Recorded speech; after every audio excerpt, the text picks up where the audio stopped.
యెషయా 10వ అధ్యాయము. కావున సీయోను కొండ మీదను యెరూషలేము మీదను ప్రభువు తన కార్యమంతయు నెరవేర్చిన తరువాత నేను అష్షూరు రాజు యొక్క హృదయ గర్వము వలని ఫలమును బట్టియు అతని కన్నుల అహంకారపు చూపులను బట్టియు అతని శిక్షింతును. అతడు నేను వివేకిని, నా బాహుబలము చేతను నా బుద్ధిబలము చేతను అలాగు చేసితిని. నేను జనముల సరిహద్దులను మార్చి వారి ఖజానాలను దోచుకొంటిని. మహాబలిష్ఠుడనై సింహాసనాసీనులను త్రోసివేసితిని. పక్షి గూటిలో ఒకడు చెయ్యి వేసినట్టు జనముల ఆస్తి నా చేత చిక్కెను. ఒకడు విడువబడిన గుడ్లను ఏరుకొనున్నప్పుడు రెక్కను ఆడించున్నది అయినను, నోరు తెరచున్నది అయినను, కిచకిచలాడునది అయినను లేకపోవునట్లు నిరభ్యంతరముగా నేను సర్వలోకమును ఏరుకొనుచున్నానని అనుకొనును. గొడ్డలి తనతో నరుకువాని చూచి అతిశయపడునా? రంపము తనతో కోయువాని మీద పొగడుకొనునా? కోల తన్నెత్తువానిని ఆడించినట్లును, దండము కర్రకాని వానిని ఎత్తినట్లును ఉండును గదా. ప్రభువును సైన్యములకధిపతియునగు యెహోవా బలిసిన అష్షూరీయుల మీదికి క్షయరోగము పంపును. వారి క్రింద అగ్నిజ్వాలలు గల కొరవి కట్టె రాజును. ఇశ్రాయేలు యొక్క వెలుగు అగ్నియు అతని పరిశుద్ధ దేవుడు జ్వాలయు నగును. అది అష్షూరు యొక్క బలు రక్కసి చెట్లకును గచ్చ పొదలకును అంటుకొని ఒక్క దినమున వాటిని మృంగివేయును.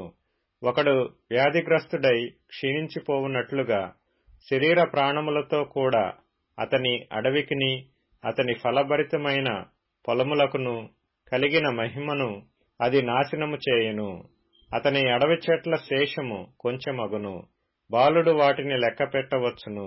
ఆ దినమున ఇశ్రాయేలు శేషమును యాకోబు కుటుంబీకులలో తప్పించుకొనిన వారును తమను హతము చేసిన వానిని ఇకనూ ఆశ్రయింపక సత్యమును బట్టి ఇశ్రాయేలీల పరిశుద్ధ దేవుడైన యెహోవాను నిజముగా ఆశ్రయించెదరు. శేషము తిరుగును. యాకోబు శేషము బలవంతుడగు దేవుని వైపు తిరుగును. నీ జనులైన ఇశ్రాయేలు సముద్రపు ఇసుక వలె ఉండినను దానిలో శేషమే తిరుగును. సమూల నాశనము నిర్ణయింపబడెను. నీతి ప్రవాహము వలె వచ్చును. ఎలయనగా తాను నిర్ణయించిన సమూల నాశనము ప్రభువును సైన్యములకధిపతియునగు యెహోవా సర్వలోకమున కలుగజేయును. ప్రభువును సైన్యములకధిపతియునగు యెహోవా ఇలాగు సెలవిచ్చుచున్నాడు. సీయోనులో నివసించుచున్న నా జనులారా, ఐగుప్తీయులు చేసినట్టు అష్షూరు కర్రతో నిన్ను కొట్టి నీ మీద తన దండమును ఎత్తినను వానికి భయపడకుము. ఇకను కొద్ది కాలమైన తరువాత నా కోపము చల్లారును. వారిని నాశనము చేయుటకు నా ఉగ్రత తిరుగును.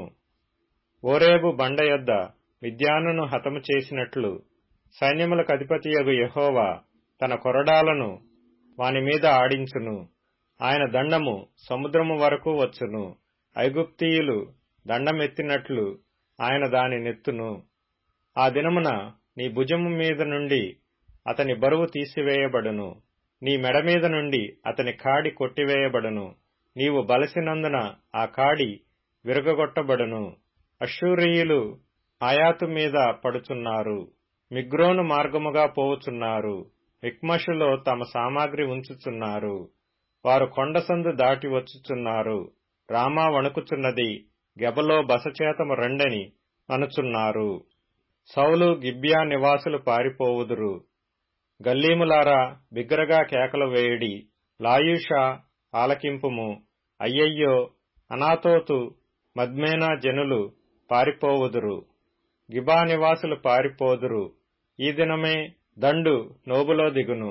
ఈ దినమే సీయోను కుమారి పర్వతమును యెరూషలేము కొండ మీద వారు తమ చెయ్యి ఆడించుదురు. చూడుడి, ప్రభువును సైన్యములకధిపతియునగు యెహోవా భీకరముగా కొమ్మలను తెగగొట్టగా మిక్కిలి ఎత్తుగల చెట్లు నరకబడును. ఉన్నతమైనవి పడిపోవును. ఆయన అడవి పొదలను ఇనుప కత్తితో కొట్టివేయును. లెబానోను బలవంతుడైన యొకని చేత కూలిపోవును. యెషయా 11వ అధ్యాయము. యెషయి మొద్దు నుండి చిగురు పుట్టును. వాని వేరుల నుండి అంకురము ఎదిగి ఫలించును.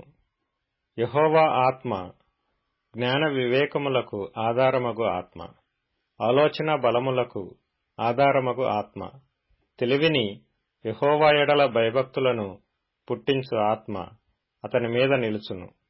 యెహోవా భయము అతనికి ఇంపైన సువాసనగా ఉండును. కంటి చూపును బట్టి అతడు తీర్పు తీర్చడు, తాను విను దానిని బట్టి విమర్శ చేయడు. నీతిని బట్టి బీదలకు తీర్పు తీర్చును. భూనివాసులలో దీనులైన వారికి యథార్థముగా విమర్శ చేయును. తన వాగ్దండము చేత లోకమును కొట్టును. తన పెదవుల ఊపిరి చేత దుష్టులను చంపును.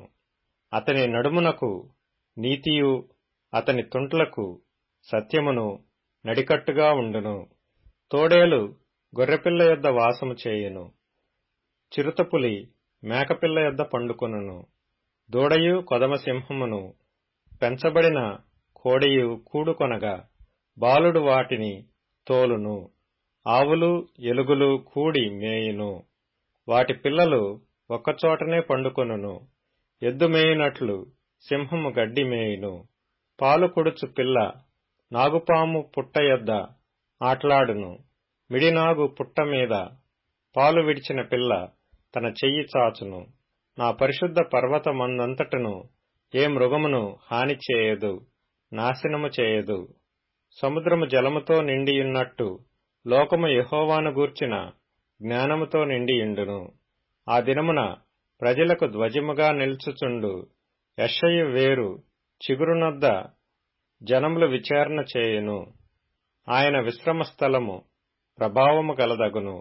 ఆ దినమున శేషించు తన ప్రజల శేషమును అష్షూరులో నుండియు ఐగుప్తులో నుండియు పత్రోసులో నుండియు కూషులో నుండియు ఏలాములో నుండియు షీనారులో నుండియు హమాతులో నుండియు సముద్ర ద్వీపములలో నుండియు విడిపించి రప్పించుటకు యెహోవా రెండవ మారు తన చెయ్యి చాచును. జనములను పిలుచుటకు ఆయన యొక్క ధ్వజము నిలువబెట్టును. భ్రష్టులైపోయిన ఇశ్రాయేలీలను పోగు చేయును. భూమి యొక్క 4 దిగంతముల నుండి చెదరిపోయిన యూదావారిని సమకూర్చును.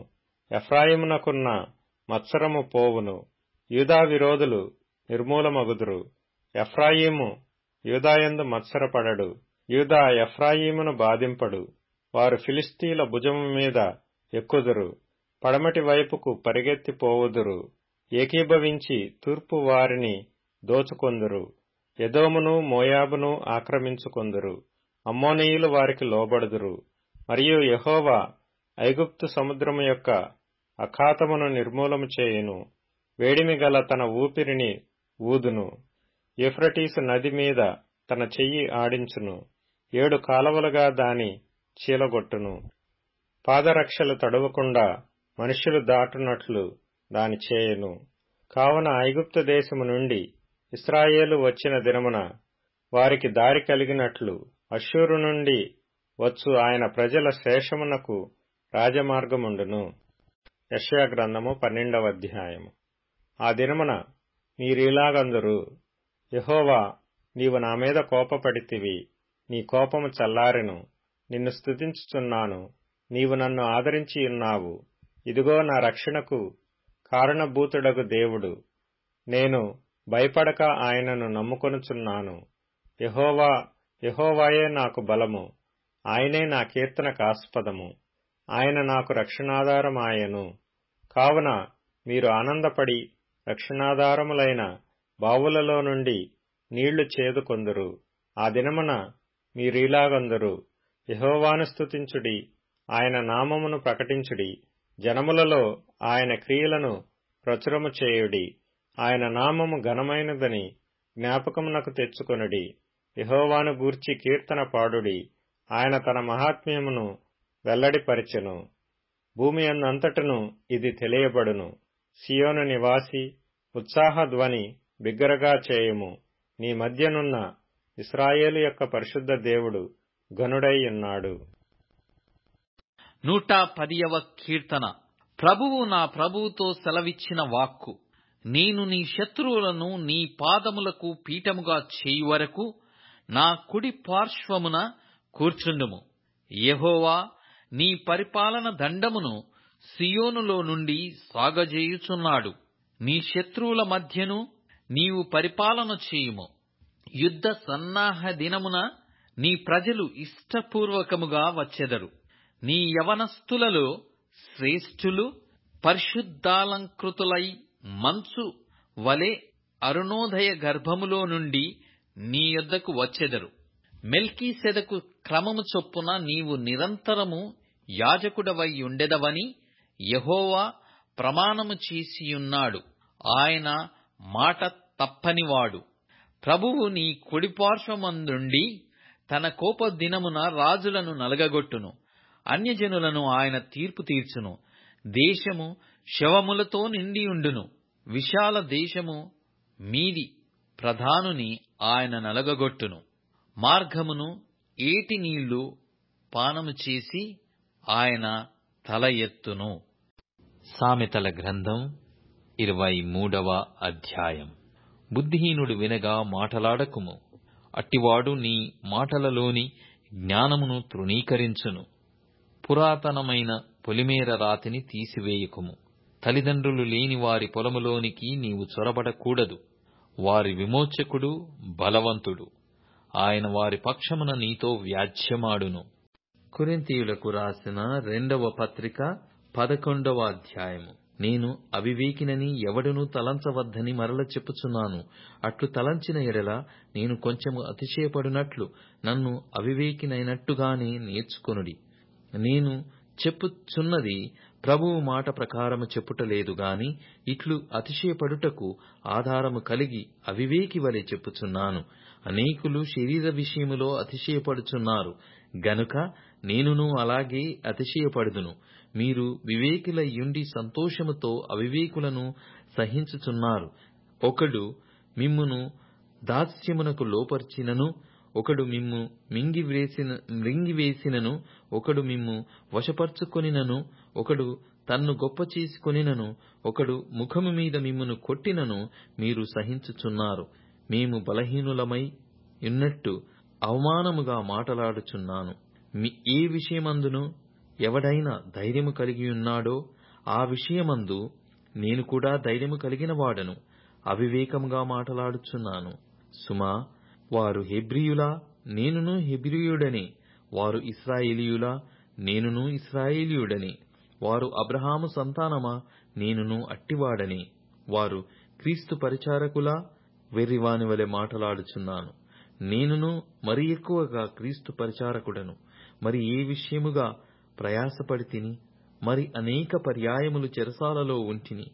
అపరిమితముగా దెబ్బలు తింటిని. అనేక మారులు ప్రాణాపాయములలో ఉంటిని.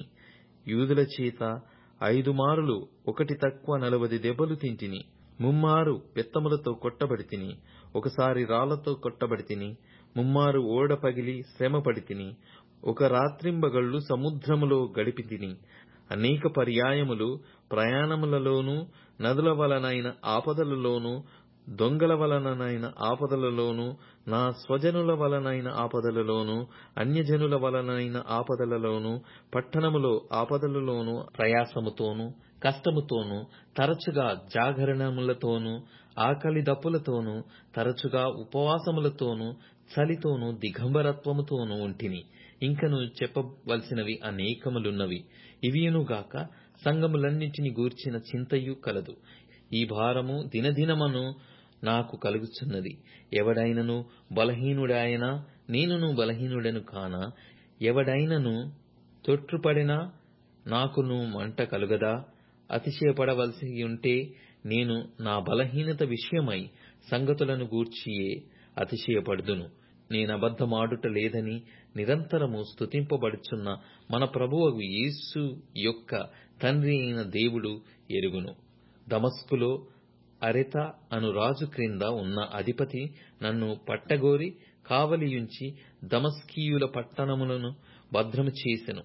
అప్పుడు నేను కిటికీ గుండా గోడ మీది నుండి గంపలో దింపబడి అతని చేతిలో నుండి తప్పించుకొని పోతిని. కొరింథీయులకు రాసిన 2వ పత్రిక 12వ అధ్యాయం. అతిశయపడుట నాకు తగదు, గాని అతిశయపడవలసి వచ్చినది. ప్రభువు దర్శనములను గూర్చియు ప్రత్యక్షతలను గూర్చియు చెప్పెదను. క్రీస్తు నందున్న ఒక మనిషిని నేనెరుగుదును. అతడు 14 సంవత్సరముల క్రిందట 3వ ఆకాశమునకు కొనిపోబడెను. అతడు శరీరంతో కొనిపోబడెనో నేనెరుగను, శరీరము లేక కొనిపోబడెనో నేనెరుగను. అది దేవునికే తెలియను. అట్టి మనుష్యుని నేనెరుగుదును. అతడు పరదైసులోనికి కొనిపోబడి వచింప శక్యము కాని మాటలు వినెను. ఆ మాటలు మనుష్యుడు పలుకకూడదు. అతడు శరీరముతో కొనిపోబడెనో శరీరము లేక కొనిపోబడెనో నేనెరుగను. అది దేవునికే తెలియను. అట్టివాని గూర్చి అతిశయింతును. నా విషయమైతేనో నా బలహీనత యందేగాక వేరు విధముగా అతిశయింపను. అతిశయపడుటకు ఇచ్చయించినను నేను సత్యమే పలుకుదును గనుక అవివేకిని కాకపోదును. గాని నా యందు ఎవడైనను చూచిన దానికన్నను నా వలన వినిన దానికన్నను నన్ను ఎక్కువగా ఘనముగా ఎంచునేమో అని అతిశయించుట మానుకొనుచున్నాను. నాకు కలిగిన ప్రత్యక్షతలు బహు విశేషముగా ఉన్నందున నేను అత్యధికముగా హెచ్చిపోకుండు నిమిత్తము నాకు శరీరంలో ఒక ముల్లు నేను అత్యధికముగా హెచ్చిపోకుండు నిమిత్తము నన్ను నలగగొట్టుటకు సాతాను యొక్క దూతగా ఉంచబడెను. అది నా యొద్ద నుండి తొలగిపోవలెనని దాని విషయమై ముమ్మారు ప్రభువును వేడుకొంటిని. అందుకు నా కృప నీకు చాలును, బలహీనత యందు నా శక్తి పరిపూర్ణమగుచున్నదని ఆయన నాతో చెప్పెను. కాగా క్రీస్తు శక్తి నా మీద నిలిచియుండు నిమిత్తము విశేషముగా నా బలహీనతల యందే బహు సంతోషముగా అతిశయపడుతును. నేనెప్పుడు బలహీనుడనో అప్పుడే బలవంతుడను. గనక క్రీస్తు నిమిత్తము నాకు కలిగిన బలహీనతలోను, నిందలలోను, ఇబ్బందులలోను, హింసలలోను, ఉపద్రవములలోను నేను సంతోషించుచున్నాను.